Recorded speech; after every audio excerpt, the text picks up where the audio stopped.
The malignant narcissist is a delectable concoction of narcissism, psychopathy, and sadism, the worst of all personality disorders, combines with the worst of all personality trait domains. But what goes inside the mind of such a person? What are the psychodynamics? What's the inner experience of being a malignant narcissist? Now, we all have heard of the empty schizoid core, the emptiness, the void, the black hole at the core of certain mental illnesses and personality disorders, such as, for example, borderline personality disorder, narcissistic personality disorder, schizoid personality disorder, to some extent paranoid personality disorder, and definitely antisocial personality disorder. There is a darkness there. There is a deep space with howling winds. There is an absence masquerading desperately as a presence. And nowhere is this more pronounced than in malignant narcissism. The malignant narcissist is doubly dead. He is dead inside, which is the equivalent of psychopathy and borderline, but he is also dead outside, narcissism. The inability to perceive the separateness and externality of other people means that there is no way to experience social interrelatedness, love, positive emotions, and so on. So the deadness of the malignant narcissist is twofold: inward-facing and public-facing, psychopathic, borderline, and narcissistic. The malignant narcissist has no internal reality, and at the same time, he is incapable of perceiving external reality. By the way, whereas in classical narcissism, half of all narcissists are women, in malignant narcissism, the vast majority of psychopathic narcissists are men. So the malignant narcissist experiences his own annulment, his own negation, his own not being. It's an individual who has failed to become. It's someone who started on the way of forming, integrating, and constellating a self, someone who was nascent, someone who was about to emerge, and then the process was disrupted, and all that remained behind was the potential and the void, or the emptiness, where a human being, a person or a personality should have been. There's no personhood there. It's very difficult to explain and to communicate. It's very difficult to wrap your mind around it. But it is a kind of absence that maintains pretensions of being, pretensions of existence. And it does this by creating a facade, a mask, a persona, the false self. And it exists vicariously, by proxy, through the false self.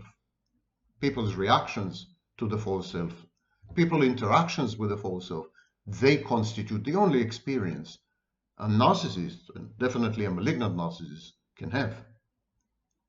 But this raises, of course, a philosophical question. If malignant narcissism, and narcissism by extension, is about emptiness, a void, absence, there's nobody there, nobody at home. If the lights are out, who is doing the experiencing? Who is doing the experiencing of the reactions of people to the false self? Who is doing the experiencing of interactions with people? Who is there to amalgamate and correlate experiences into some kind, a semblance of cohesion and continuity? Who is this? Who is this agent? And the answer in the case of the malignant narcissist is that it is the sadist. The sadist in the malignant narcissist, because remember, malignant narcissist is a combination of narcissist, psychopath, and sadist. The narcissist and the psychopath are incapable of experiencing inner reality, or in the case of the narcissist, outer reality.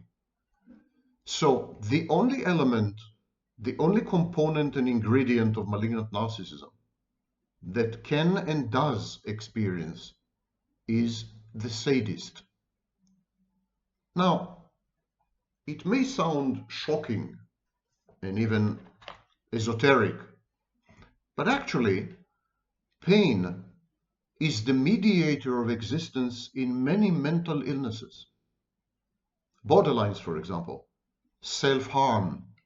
They cause pain to themselves. They cut, they burn, they sexually self-trash, they engage in dangerous, reckless behaviors. They defy, including defy authority so that they're punished. So there is a self-defeating, self-destructive streak in borderline personality disorder, which causes pain. Substance abusers self-extinguish via substances such as alcohol or drugs. And all these people do it in order to drown their inner empty deadness, in order to feel alive. So pain, or the leveraging of pain, the exploitation of pain in order to somehow get in touch with your own existence, somehow feel alive, if only for a moment. This is pretty common in several mental health disorders and illnesses. It's not unique to the malignant narcissist. In the case of the borderline, she uses pain to drown the inner noise. She creates drama and an external noise in order to drown the inner mayhem and tumult. At the same time, when she harms herself, in whichever way, she feels alive. She comes alive. And this is the core feature in malignant narcissism as well. But malignant narcissists are so dead that they're unable to experience even pain, whereas the borderline can experience pain, whereas the drug abuser can experience pain, whereas even the narcissist, to some extent, can experience pain. The malignant narcissist is too dead, too far gone to experience even pain. The numbing is too extreme, too prevalent, too all-pervasive, too constant. And so even the experience of pain is denied to the malignant narcissist. And the only way for the malignant narcissist to somehow get in touch with pain and then leverage the pain to somehow feel alive, the only way is to witness the pain in other people, to inflict it on other people. So whereas the borderline hurts herself, the malignant narcissist hurts other people. And that is, of course, a great definition of sadism.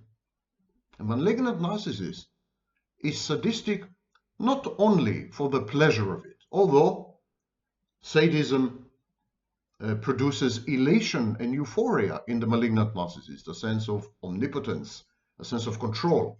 But there's another equally important function. The malignant narcissist uses pain in order to prove to himself that he exists, in order to experience some kind of being. He inflicts pain upon other people, and their reactions provide him with, shall we say, existential supply, a being, supply of being.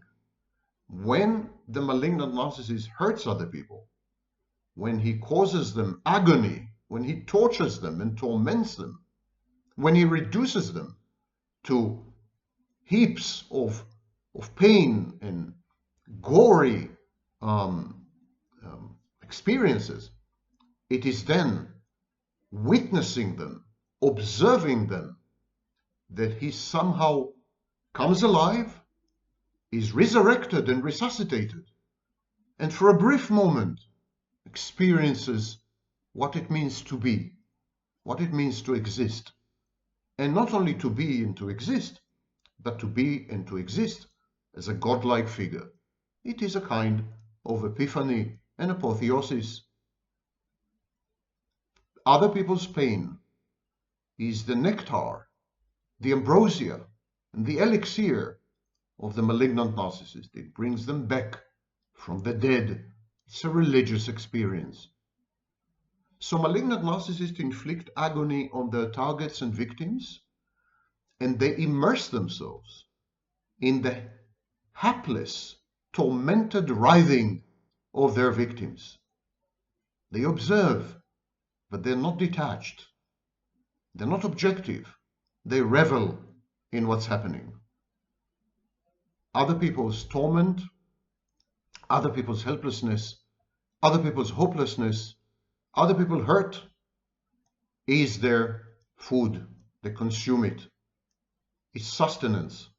It keeps them alive, thriving, and functioning.